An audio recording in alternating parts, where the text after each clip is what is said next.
Right now, a special event was held today to honor those who risk their lives every single day. Yeah, this includes police, firefighters, lifeguards, dispatchers, and our own Erica Rako. Well, she was honored as well at the ceremony. She joins us live from Miami Beach with the details. Congratulations. Thank you, Constance and Chrissy. This morning was certainly a personal privilege for me. Miami Beach first responders were honored for heroic acts that they performed that saved lives this year. It was at a breakfast here at the Alexander Hotel in front of these men and women that the mayor of Miami Beach presented my mom and I with this key to the city in honor and in remembrance of my dad's ultimate sacrifice. He was a Miami Beach police officer shot and killed in the line of duty when I was 6 months old. From the dispatchers who are there the minute you call 911 for help, to the firefighters, police officers, and lifeguards who emerge on scene to help you. These are some of the people in Miami Beach responsible for saving countless lives over the past year. It was a relief when I heard rescue say she's conscious, breathing, but unresponsive. Dispatcher Tanya Guyton went out of her way to help rescue a woman trying to commit suicide from the other end of a telephone. So not only did I save her life, I saved her kid's life.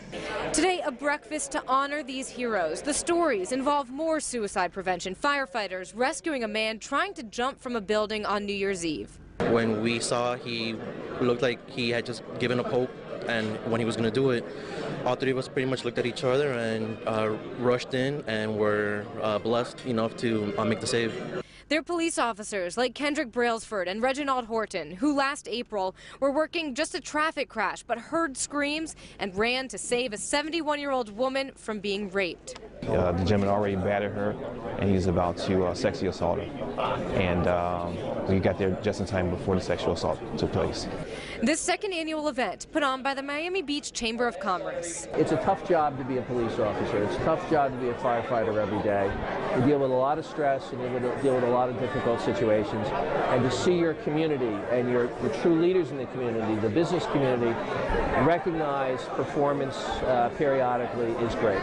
It's an event that certainly hits close to home. My dad, Scott Rako, a Miami Beach police officer, was killed in the line of duty in 1988. Scott Rako's name was so legendary and so iconic in our entire city. He represented so much. In the presence of his colleagues and of old friends, perhaps the greatest honor imaginable, Mayor Philip Levine presented my mom and I with a key to the city.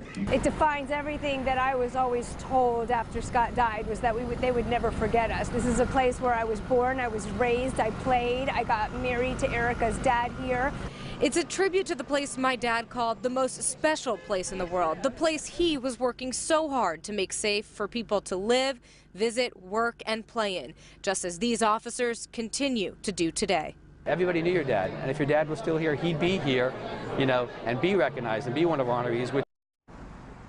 And the stories, they just do not end there. There was also a civilian who was recognized, a man who works as a security guard. The Miami Beach Fraternal Order of Police brought him up along with a representative from the Department of Homeland Security. They say he helped police find the car and the person accused of hitting and killing a special agent here in Miami Beach just a few weeks ago. He had the opportunity to meet that agent's family. Businesses in this community stepped up to provide all of these people who were honored and recognized with plaques like this, with gifts, gift certificates, tickets to Panthers games.